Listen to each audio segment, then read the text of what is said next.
वासु, वो समय कब आई जब हमनी के मिलन हरदम हर समय ऐसे ही हो सकी? वैशाली, अब की सावन में बाबा बैजनाथ के गंगा जल चढ़ा दे तो हमार दीक्षा पूरा हो जाए और हम पूर्ण रूप से इच्छाधारी बन जाए।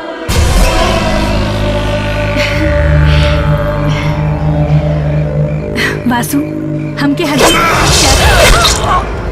वासु,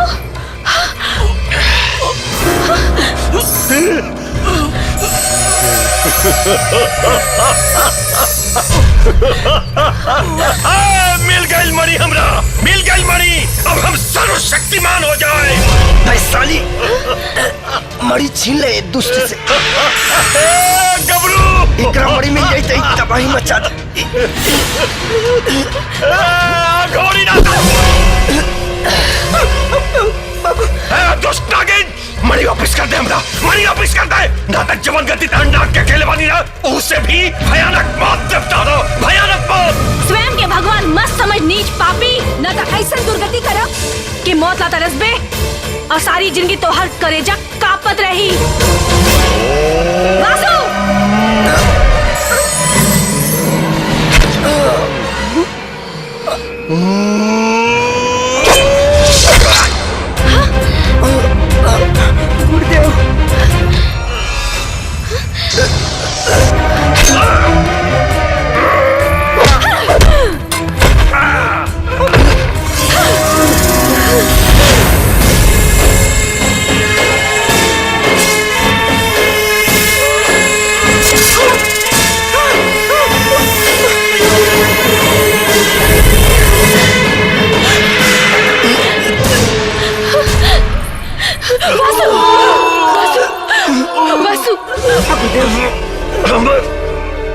दाह संस्कार मत करिए, हमरा समाधि में स्थापित कर दिए। पूर्ण शक्ति प्राप्त करके हम पुनर्जीवित होके आई। गुरुदेव, हमके माफ कर दिया। जन्मों जन्म के मिले के वचन तोड़ के जाता नहीं। ऐसा मत बोली, हम अपन प्राण दे दे, बाकी रहो के कुछ ना होके दे। वैशाली, मौत से ही सिर्फ अधम शरीर नष्ट हुई, हमनी के प्रेम जन्मों जन्मांतर तक जीवित रही। वासु! वासु, अपन आँख खोलो। वासु! वासु!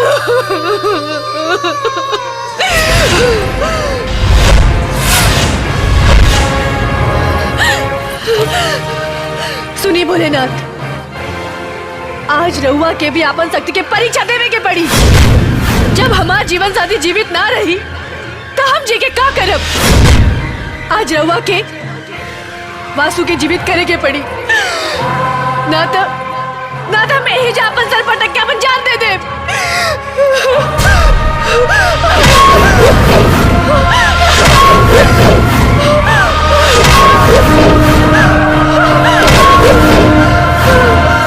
जा वैशाली, तोहरा नाग के अकाल मृत्यु भइल बा, बाकी ओकर पुनर्जन्म हमार भक्तिन सुनाना के गर्भ से एगो साधारण मनुष्य के रूप में हुई।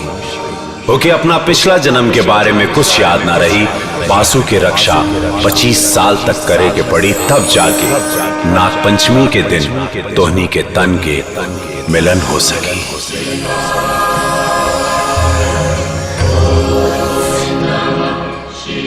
25 साल तक का, 2500 साल तक भी अपन प्यार के रक्षा करेला तैयार बानी प्रभु। बस हमके हमार सुहाग दे दी। अब रउवे बताई, हम अपन पति के कैसे छोड़ दी? हम तो पैदा होते ही उनका के उठा के ले गई रहती, लेकिन जब देखनी कि बेहोशी की हालत में भी रउआ अपना बेटा के छाती से लगा के रख ले बानी, तो हमार मन बदल गई। हमके अपन स्वार्थ खातिर ममता में हृदय के पुत्र वियोग में तड़पावल उचित ना लागल। वही दिन हम सोचनी कि राउर ममता के आचर के आपन सर के पल्लू बना के राउर पतोह बनब। ऐसे रहुआ अपना बेटा के प्यार पाके खुश रहब और हम आपन पति के पाके खुश रहब। लेकिन अम्मा जी, हमार सोच गलत ना रहे और ना हमार इरादा। इस साज बा कि रहुआ अपना बेटा के जन्म देले हैं, लेकिन बचपन से लेके आज तक उनकर रक्षा हम कैले बानी। कहा? हाँ, और काल नाग पंचमी है। काल तक हमके उनका मुसीबत से बचावे के बा, तभी भोलेनाथ के भविष्यवाणी के अनुसार हमनी के तन के मिलन हो सकी। निरंजन, नागिन, कहाँ बाड़ी बाहर निकल। आ गई बा घोरीनाथ तोहरा ले जा खातिर। अम्मा जी, वो शैतान आ गई और ना बाबूजी घर में बाड़े, ना मामा जी, ना राउर बेटा। आप सब कुछ रवे संभाले की बा। हाँ, वो पाखंडी के घर में मत घुसे दी, ना तो अनर्थ हो जाई। हम अब यहीं जाके करके भगवता नहीं। देख ले ले अपन बहू के असली रूप। हाँ, देख लेनी। अगर ते हमार काली का रूप नहीं के देखल चाहत तो चल जो यहाँ से। बकवास मत कर। अगर हम चल गई तो तोहर बेटा नरक चल जाई। मार दियो तो नागिन, मार दी। मंजूर बा। जे कुछ भी बाड़ी हमरा घर की इज्जत बाड़ी, लेकिन तोहरा जैसन लालची और पाखंडी साधु के हाथ ओकरा के नीलाम ना होके दे। चल जो यहाँ से। चल जाई, बाकी तारा घर की इज्जत के बेइज्जत करके ले जाए।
बेटा, ये चोट कैसे लगा? बेटा, घोरीनाथ कन्या के उठा ले गई। बेटा, आज अपना खानदान के इज्जत का सवाल है। अपना हौसला का ताव तेज कैला बेटा। हमके हमार बहू लाके दे दा। तोरा दूध के क्रिया माई, खून के दरिया पर लाश के पुल बांध के तोरा बहू के सही सलामत लाई। मूर्ख नागिन, ई जंजीर हमरा तंत्र शक्ति के कवच से बंधल बा। जितना छटपटाइबे ना उतने ऐठात जेबे तू। बता दे उ नागमणि का पता बता दे। अघोरी, तोहर तन सिर्फ आदमी के बा, बाकी मन कुत्ता के बा।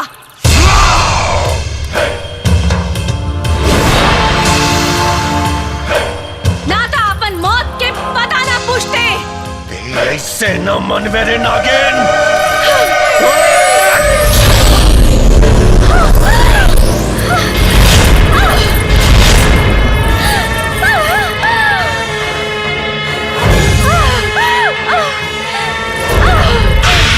बाबा है, बंद कर अपनी मदारीगिरी।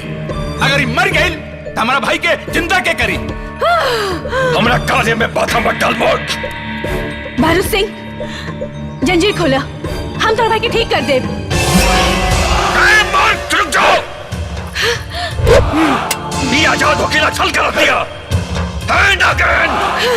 माणिक के पता बता दे, मैं तब मौत तोहार पता ढूंढ ली। जल्दी बता।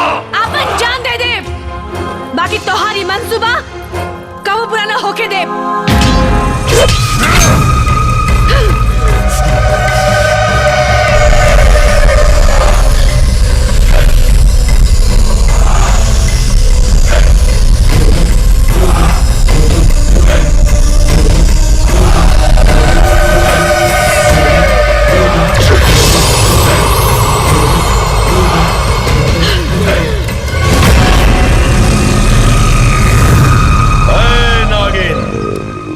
हमार संपूर्ण तांत्रिक शक्ति त्रिशूल में समाहित हो गई बा। अभी भी समय बा, बता दे मणि के पता बता दे। चाहे कुछ हो कर ले, बाकी मणि तो हर किस्मत में नहीं खिया गोरीनाथ।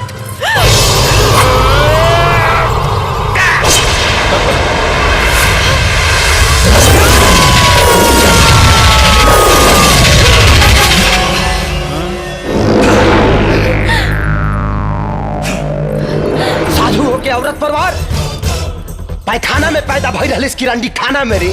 गलती कर दे ले तू, हमार जन्म पहुंच के आपन मरण तय कर दे ले तू।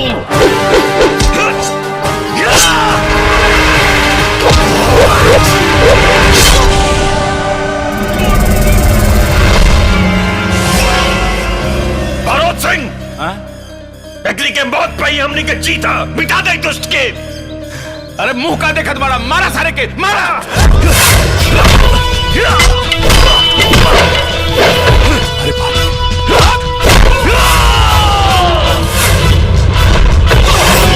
सुनी, वो त्रिशूल इस जंजीर से स्पर्श करा दी, हम आजाद हो जाएंगे।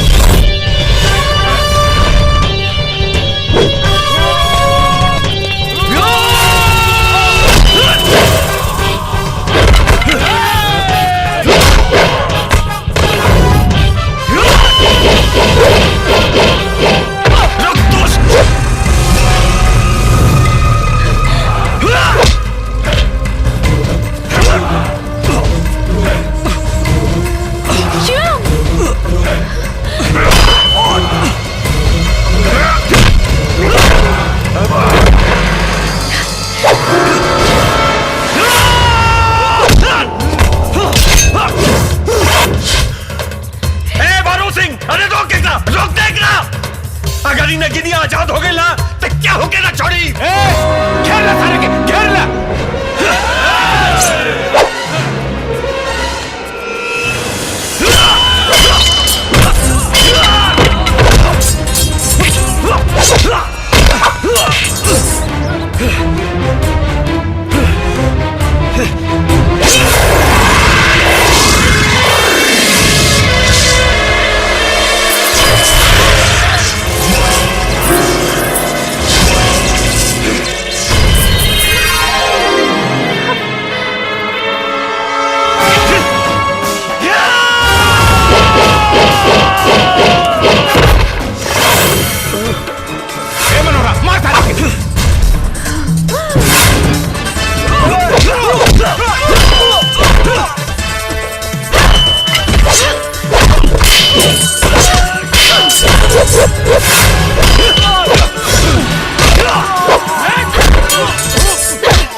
अब जल्दी से हमारा भाई के ठीक कर, ना हम तो जान ले ले। साफ चपाट बाड़े ते मनी हासिल करे खातिर अघोरी तोहरा के हमरा खिलाफ इस्तेमाल कैले बा। बुलेट मर चुकल बा ई ना हो सकेला, और मरल आदमी कबो जिंदा ना होला।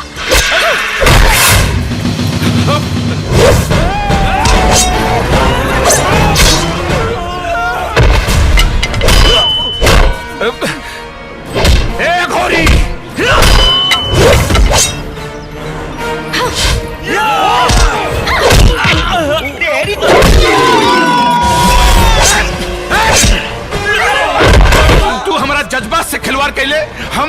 जान से मार दे।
बेटा हमारा बेटा।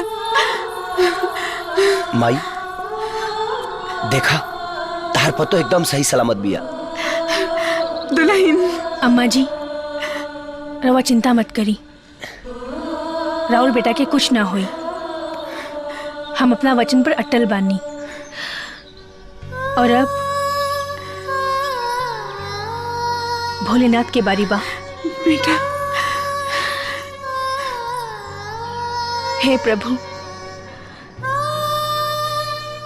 भविष्यवाणी के अनुसार आज हमने के तन के मिलन के योग पा। हम रवा से विनती करत आनी कि अगर हमार पतिव्रता प्रेम में शक्ति बा तो हमके नाग योनि से मुक्त कर दी।